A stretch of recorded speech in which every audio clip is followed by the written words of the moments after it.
Katika safari ya ukuaji wa kiroho kuna hisia mbili ngumu zaidi kukabiliana nazo, na hasa katika miaka ya awali ya safari baada ya mtu kupata mwamko wa kiroho. Hisia ya kwanza ni hisia ya kuchanganyikiwa. Una feel you are confused. Kwa nini inatokea hii katika hatua za awali?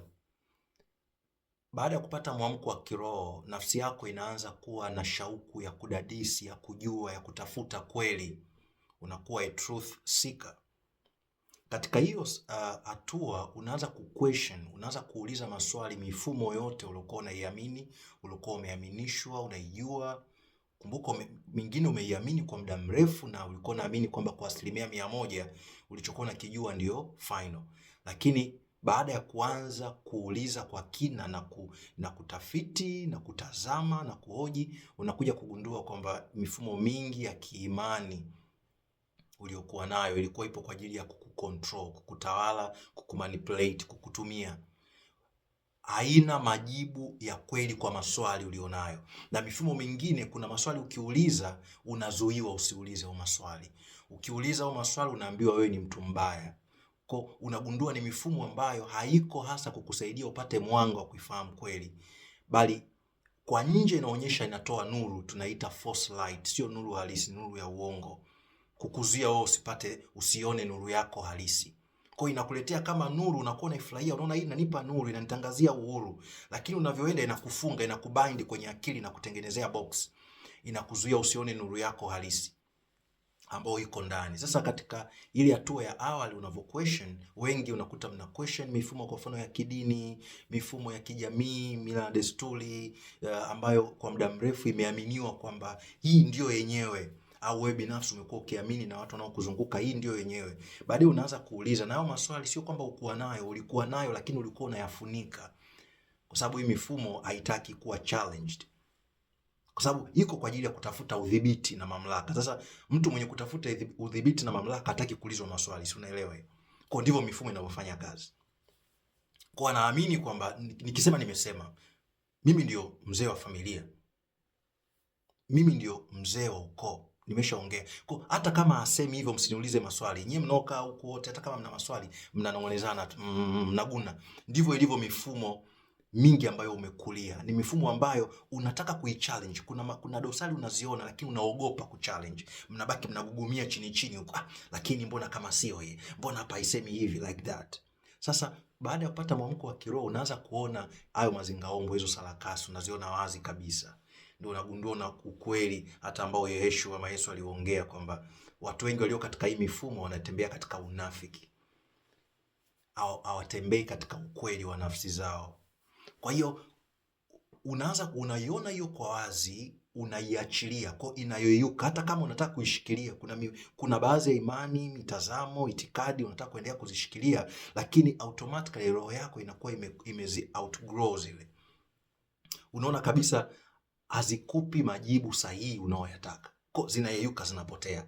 Kwa hii stage ya kuchanganyikiwa ni stage ambayo ile mifumo uliyokuwa umejenga na kuiamini imeyeyuka, unaona kabisa haikuwa na misingi ya usahihi, unaona kabisa iko down pale, iko chini pale. Lakini wakati huo hakuna ufahamu mwingine wa uhakika ambao umeupata. Mara nyingi watu wakifikia hatua hiyo wanaanza kutafuta, unaanza kusikiliza maguru, walimu mbalimbali, na hasa wa spirituality, kwa sababu kwenye spirituality inatoka beyond mifumo ambayo tumeizoea kawaida, mainstream.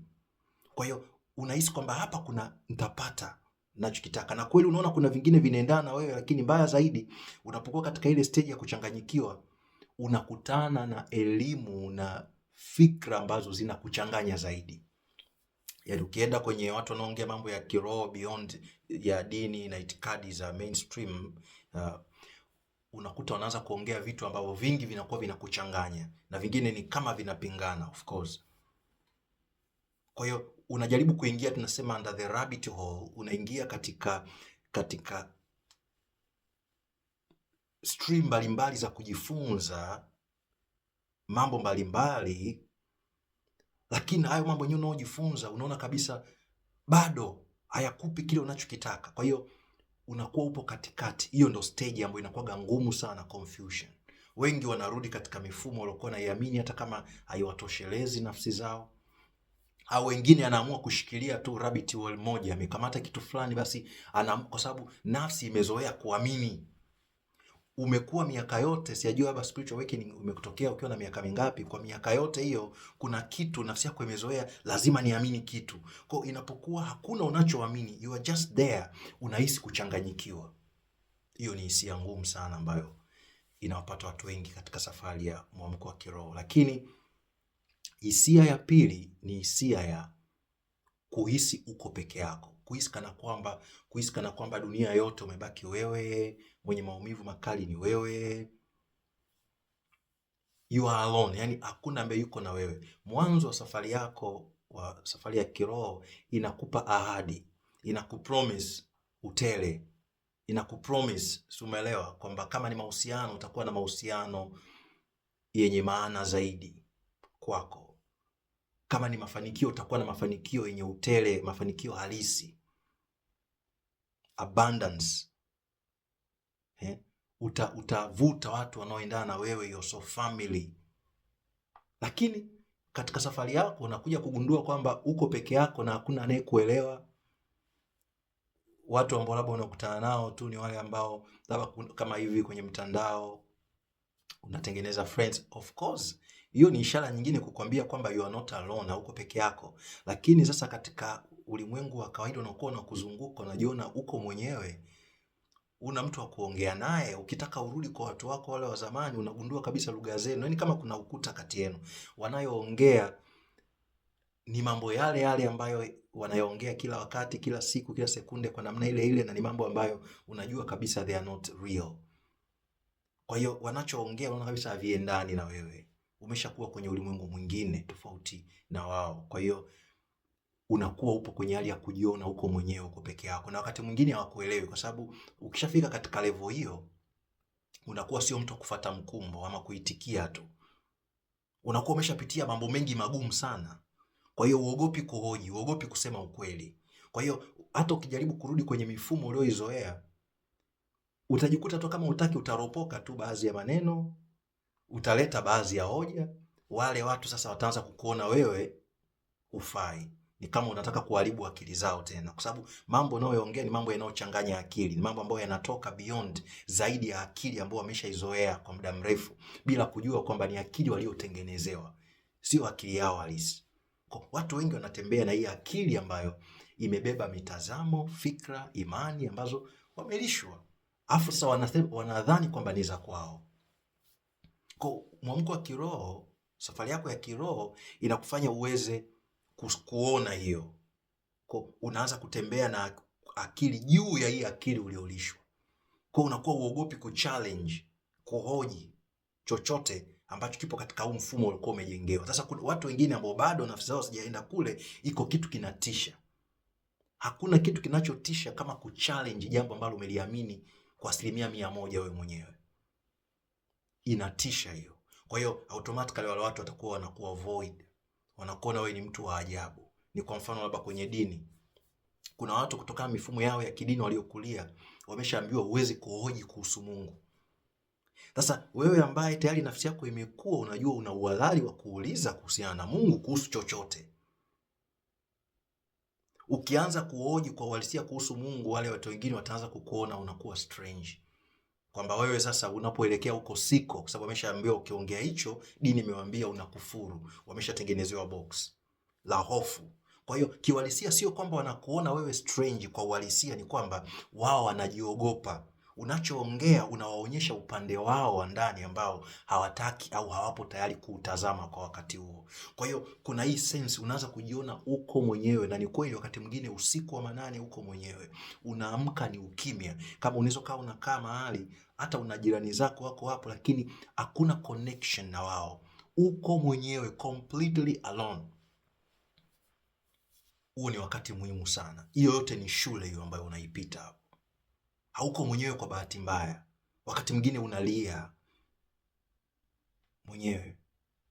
Wakati mwingine hofu inakukamata. Bado hujapata ule msingi halisi ambao umekuwa ukiutafuta. Upo kwenye phase ya mabadiliko, transition.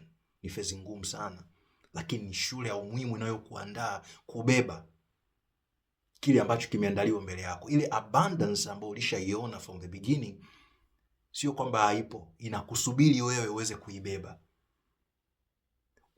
Ikiruhusiwa kabla ya wakati, kwa sababu akili yako tu inataka abundance, na labda ni mahusiano bora, unataka kuvuta watu sahihi kwenye maisha yako, trauma ulizonazo, maumivu ulionayo, fikra na imani ambazo bado zipo kwenye mwili wako, zitahujumu hayo mafanikio utakayoyapata, hiyo abundance utakayoipata. Kwa hiyo yote hiyo unayopitia ni kama tanuru ambalo linateketeza dhahabu, kuondoa chochote ambacho si dhahabu. Kwa hiyo kikubwa, hauko peke yako, unaongozwa. Utaona ishara, utaona numbers zinazojirudia, utasikia nyimbo, melodies au lyrics, maneno ya nyimbo ambao mahususi yanakulenga, yanakugusa. Utakutana na watu wanakuwa wanakupa shule mbalimbali, kila unayekutana naye anakuwa kuna somo ambalo anakuwa anakupa. Wengine hata kupitia dreams, ndoto zitaongea na wewe. Intuition, sauti yako ya ndani, kuna ideas utakuwa unazipata kutoka ndani yako. Yote hayo ni maongozi kuonyesha kwamba hauko peke yako katika safari, unaongozwa. Ukianza kusoma mazingira yako, utaona ishara za wazi kabisa kwamba hauko peke yako. You are guided step by step, hatua kwa hatua. Hakuna kinachopotea. Kwa hiyo kama upo kwenye hiyo stage, upo kwenye wakati huo, usijione kwamba uko peke yako. Na ndio maana hata mbele yako unaweza kuona mtu anayeongea kitu kinachokugusa. Ina maana we are one family. We are one family, you are watched. Angalia anga, the sky, utaona nyota. It is your family, ni familia yako. They are watching on you. Unatazamwa, unaongozwa taratibu mpaka uende kuupata ule utambulisho wako halisi ambao ulikuwa umeusahau kwa muda mrefu. So ni wakati wa kukumbuka. Wengi mtakumbuka ulipokuwa mtoto mdogo, kabla akili yako haijajazwa mitazamo hii mingi ambayo iko kwa ajili ya kuwalaza wanadamu usingizi na kuwa manipulate, kuwatumia na kuwa control. Ulikuwa unakumbuka, lakini ukasahau. So ni wakati wako wa kukumbuka utambulisho wako, kukumbuka wewe ni nani. Au kuja kwenye sayari dunia kwa bahati mbaya, umekuja kwa kusudi maalum, na hilo kusudi liko ndani yako.